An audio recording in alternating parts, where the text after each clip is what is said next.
calling all trailblazers and meta makers. You're more than a player. You are a pioneer. You have years to be the best, but only one chance to be the first. This is Legends of Runeterra, beta season.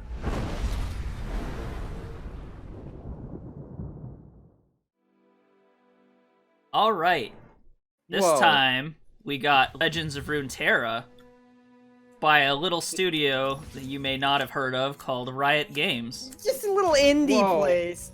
I don't know. I think that these guys might get sued for using Jinx. I think she's in League of Legends. I think I saw her there. Yeah, I think you might have. But, I like that your deck is named President Vladimir. Yeah, okay. So, I guess I'll jump right into it. This is a card game. You know what? Hold on. Vladimir. Hold on. I have an idea. An idea. We should probably talk about what other card games we played in the past. Yeah, that is a good point. So okay. I've played a little bit, I used to play a lot of Magic the Gathering, but I haven't really played Hearthstone, but I've seen a little bit of it. I have played, like, Magic the Gathering. I've played, like, a ton of Hearthstone. Probably more than I have Magic the Gathering, unless you count Magic the Gathering online. I made a video on Slay the Spire once. Played a little bit of Shadowverse. Like, I kind of dabble around in a lot of these little card games. So I've played... My net is broad, but not deep, I would say. Yeah, you've probably played the most out of all of us, for sure. Yeah. Oh, I did play a bit of Gwent while I was playing The Witcher. Oh yeah, I also like did that Gwent too. Is also not really. It's a weird thing. So, this game, the first thing that makes it like different from other card games, right, is pretty much you get to play one card at a time. Period. Like, once you play a card, your opponent will have a chance to respond with a card, and one card only. Like, there's no, like, okay, well, now I have a turn where I have 15 mana, so I'm going to play 15 mana and do 15 mana worth of actions before you can do anything, unless you have an instant. It doesn't work like that. Like, you can see, you'll kind of see in the video, the cadence goes, I play something, he plays something, I play something. Yeah, I think that like if you tried to do that in a physical card game, it would be like terrible, and that's why they have complicated rules about like stacking cards and stuff. Whereas in this it makes a lot more sense.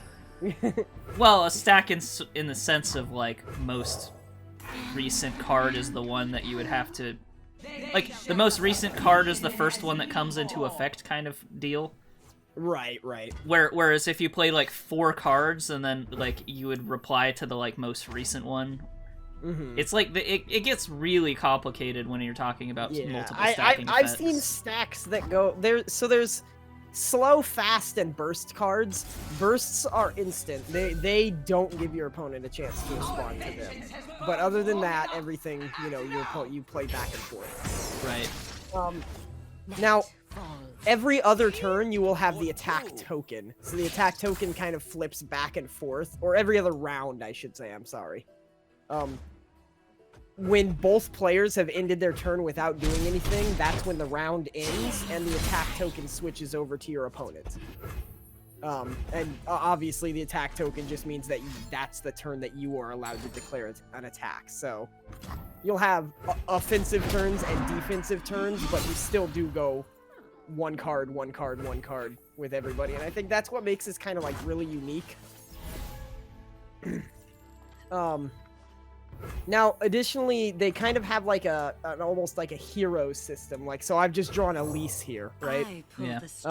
That is a champion character. All of the characters that are champions in League of Legends are like special cards, and he's just played Zed. So you see, everybody has like. That doesn't surprise me because this is the League of Legends card game, isn't it?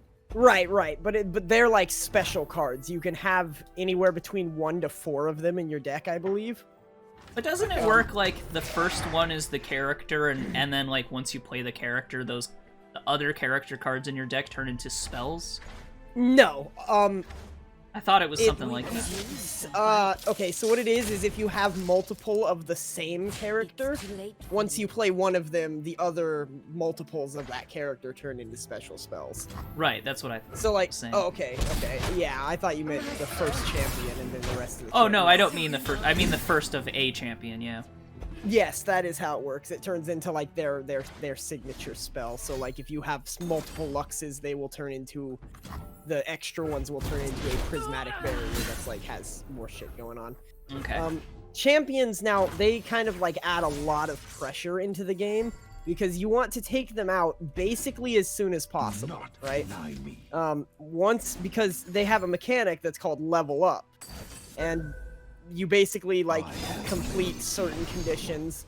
Some champions are able to level up based on what you do while they're in your deck. Some can level up based on what you do while you're in their hand. And some can only level up if they're already on the field before you play. Right. But basically once a champion levels up, they get like extra special power, they get more damage, they get like Zed here has just leveled up because he's hit my Nexus twice. Nexus being my life points. That's bad because now his shadow clones can basically kill everything I have. So I'm looking, just trying to figure shit out here. The idea behind this deck is that ideally I draw Vladimir and I have a bunch of 1 health minions. When Vladimir attacks, he deals damage to your own minions. And I also have some cards that will deal damage to their Nexus when my minions die. So it works well if I draw the champion. If I don't, I kind of have to flounder. Yeah, that sounds like a problem then. Yeah. I can't remember whether or not I end up winning this one, but I'm guessing no from the looks of it. Yeah, so far, I was making a joke about how little like card game experience I have, which is very, very small. But the champion system sounds a lot like the champion system in Gwent. I'm not particularly familiar with the champion system in Gwent. Really. Yeah, it's been a long time. It very well could be. I feel like this game has like a different set of rules, but they could have taken inspiration from Gwent. Yeah. Because the thing is, in Gwent, at least as far as The Witcher 3 goes, in Gwent there are several cards throughout the world that are like champion cards that are named after, different heroes. Like you get a Ciri one, a fucking, you can get all of these different cards. Mm-hmm. And you use them to play them, and they're like explicitly strong and basically like sort of the fundamentals of your deck, and you can only have like a certain amount of them in your deck, and you'll play against people who do have them. You have to get them, etc., etc., etc. So yeah, okay, it sounds a little similar. That does sound similar. At least the champion system does. Yeah. Now there's no chat with your opponents, but there are little sticker taunts. Yeah. My favorite sticker taunt is Heimerdinger thinking really hard, and so I use that every time somebody takes too long on their turn. I just use that. You're good there, buddy. Yeah, it's great. It's like that thinking Piece meme. of shit. Yeah. So see the world through new eyes. because I was able to just throw a whole shit ton of minions down at once, I was able to like save myself. Now that I'm looking at this, I think I do win this game. But like his deck is basically hinged around rushing me down after he gets Zed out, whereas my deck is basically hinged around just rushing him down, period, no matter what the way is. So, that's not to say that having the better rushdown deck automatically wins. Right, and there are plenty of other decks that don't involve rushing as well. Oh yeah, But rushing is always a strategy in card games, so you know. Yeah, I have footage of another one where I just have basically a deck with like 30 spells and 10 minions, and I actually have had pretty good success with that deck because of another champion who's Heimerdinger, who spawns minions whenever you cast a spell. Right. So I think I watched a bunch of this game when it was like in the closed beta. So I actually have more of an idea of how to play this than even like Hearthstone, which is kind of funny. Yeah, I think it's easier than Hearthstone, and dare I say, better balanced. Yeah, I sort of was getting that impression because I don't know, it seems odd in that, you know, you can make a League of Legends to Dota comparison here, Like, all of the cards do ridiculous things, but because all of them do, it sort of works out to being okay. Whereas in something like League of Legends proper, like, or Hearthstone, it's like certain cards are just significantly better than others, and there's plenty of cards that are just like, this thing has 1/1 or whatever, you know what I mean? Oh yeah, that's right. There's also a Dota card game. Oh yeah, that Compared one. to that, does anyone play? I haven't played that one. I don't know. Oh, So okay. yeah, see now here you can see the stack. So I used it's pretty rude. I used one thing to kill his Zed. He used deny, which is just counterspell, and then I have another thing that can kill 2 more of his guys. yeah. So you can see that the stack can get pretty big if you have a bunch of instant or fast spells. Right. It's nice that it's very visual like that, though, because it can get complicated in, like Magic. So, yeah, that looks Definitely. cool. You Yeah, definitely so turned this as game it around, turns because out- it looked like you were losing really hard there. and Yeah, now I it's- somehow turned it around in such a way that like my main purpose of my deck wasn't used at all. He killed the one champion I managed to draw right. like ever, and then I still ended up winning. So the champions aren't like integral. Like if you lose your champion, you don't automatically lose. But like So they're- if your champion dies, but you still have one of those spells, like they signature change into a spells. spell when you draw them with the champion on the field. So if another reason you would gave want up. to add, no, I killed him. Oh, Another okay. reason you would want to add. Oh more no, he percent- gave up at 2 health, but Oh really? Yeah. Fucker. I wanted to kill him. So yeah, so here's the kind of reward system. They have a reward track, which are based around the I don't know if I didn't actually show off the collection or anything, but they have a reward track which are based around, or 5 different reward tracks which are based around, like Demacia. Oh, I do kind of show the. or this is your part at deck, least. your Yeah, spell this is slinging the deck. deck building. You get 40 cards. Up to 6 of those 40 cards can be champion cards, and you can have 4 different champions if you so choose. Isn't there something like only 2 regions or something too? Like you Yes, can have Ionia. yes. Also, only 2 regions. So each champion is tied with a certain region of the League of Legends lore planet. So you could have like a Demacia and Noxus, and you can only take champions from Demacia or Noxus for your only cards, as a matter of fact, from Demacia or Noxus. Right. So it is kind of similar in that way to Magic the Gathering's like color system, except you're not actually like physically, or no, you are actually physically limited in what you can put into your deck rather than just preferring a 1 or 2 region deck. Yeah, because there's plenty of Magic decks that are either like really the color doesn't even matter to winning, or it has just all 5 and it's built around having all 5.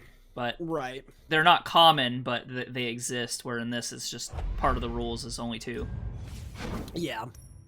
But like, it makes it a lot more expansive than Hearthstone, because with Hearthstone, like, whereas you can still kind of predict what your enemy's deck might be like, right? So like in Hearthstone, you would go for, oh, okay, this guy's a druid, so one of the 3 druid strategies that are popular in the meta right now are this, this, and this. Whereas instead here, I would look at this guy and go like, oh, he has Jinx, Braum, and whoever the fuck else he had. I Tryndamere. didn't even notice. Jinx, Braum, and Tryndamere. Okay, well, Jinx, if he empties his hand, then he gets really strong. So I have to kill Jinx before he manages to have 0 cards. Braum gets stronger from taking damage, so I have to not target him. And if Tryndamere comes out onto the field, I'm pretty much already boned, so I have to win before then. So, you kind of Sounds like see their... Tryndamere. Exactly.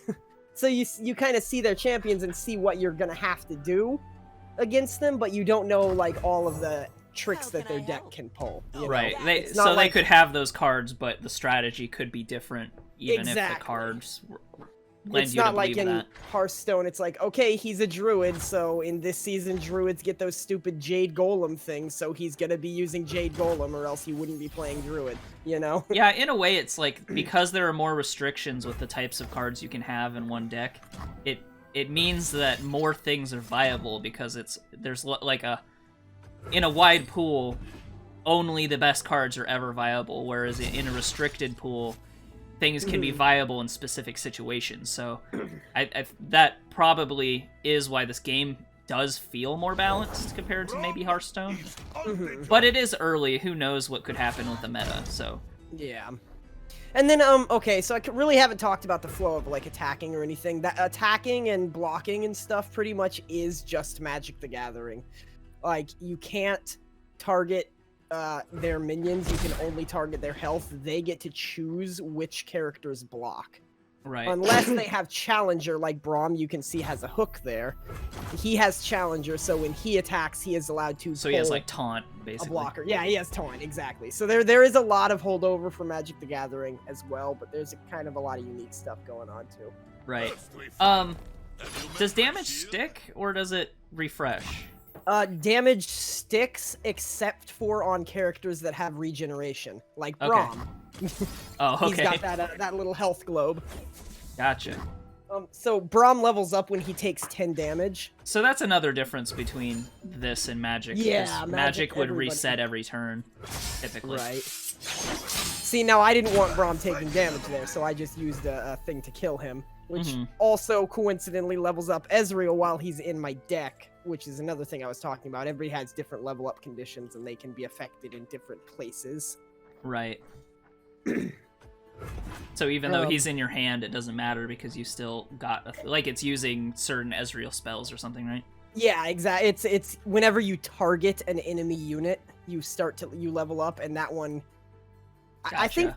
I think it uses language that makes it different. So like, it'll say, "I have seen you do this," and that means they have to be on the field. But if it just says you have to do this, they can be in your deck. Gotcha. Also, That's interesting. That's another thing. I really like the language that they use on the cards. They on a lot of the cards they'll have language like, "When I am played, I deal 1 damage to an enemy." Right. Like the card is talking in first person. That's just kind of like a little neat. The spells aren't like that, but the characters are. I feel like in a lot of cases that would make it much more clear. It kind of does, yeah. Because maybe it would be hard to translate to other languages, but I think like in a lot of cases Magic can get kind of confusing when you're looking at how it's written, because a lot of times it's like talking about names of cards and specific effects and that sort of thing. Where if it's like, "I do this," then it's clear that this card does this like about itself. You know what I mean? So. Oh, you know what? This is actually probably more demonstratable with this deck that I'm playing here. So there's also a mechanic called mana overflow. I think that's what it's called. So in Hearthstone, when you are playing, you get your mana starts out at 1 and goes up to 10. It's similar in this, like over the course of 10 turns. Right. Now, in Hearthstone, every turn, you basically want to spend all of your mana, because whatever mana you don't spend is completely wasted. You just don't get to use it. So your opponent will wind up spending more mana than you if they spend all of theirs, and you were left with 2 last turn, right? Which means they have more power on the field. In Legends of Runeterra, there's kind of a mana overflow. So if you have 2 points of mana left over, it'll go down. You can see on mine right now I have 2 and then another 2. Whatever you have left over at the end of the turn goes down into that overflow mana. And that overflow mana can only be used to cast spells. It can't be used to summon things. But it also means that if you like, "Oops, I didn't draw a 1-drop on turn 1, it's okay because you just have 1 spell mana to work with now. Right. Or oh no, it's turn 6 and I only have a 5-drop. I'll spend the 5-drop and next turn I can play a 7-drop for a spell. You know, it works out pretty nice because you're not like pressured to spend all of your mana. It's not like, "Oops, I didn't draw the thing I needed, so I can't spend all of my mana, so my opponent gets an advantage automatically." Right. That's kind of interesting. Yeah, it's very nice. Magic is sort of similar in that, like, well, you have to activate the mana, but at least in that, it's like, if you don't use it, you lose it, basically. And that's another thing, like, having resources carry over to the next turn is another one of those things that you can only really do in a digital card game. So it's nice to see, like, games like this, and even Hearthstone in some places that, like, really take advantage of that. Mm-hmm. So. You can probably see, I didn't mention, but it's capped at 3, so you can't just save mana forever. You can't just, like, play a 10-turn spell after waiting for 4 or whatever, you know. So is the 2 there and the pips there, is that a different thing, or is that 2 indications the 2 of and the the same pips number? is yeah, that's, no, yeah, that's 2 indications of the same number. It's telling me that I have 2 mana, and then it's visually showing that. Okay. Yeah, I wasn't sure. Now this guy, I see... Oh, this is rude. I see what I've done. This guy has a deck where he just plays a bunch of 1/1 tokens, and then my Ezreal levels up, I believe, which I think causes me to, which he has like True Shot Barrage when he levels up, which lets him deal 1 damage to everything on the field. Right. Oh no, that's right, the Kimpunk Shredder. This guy that just happens to deal. Yeah.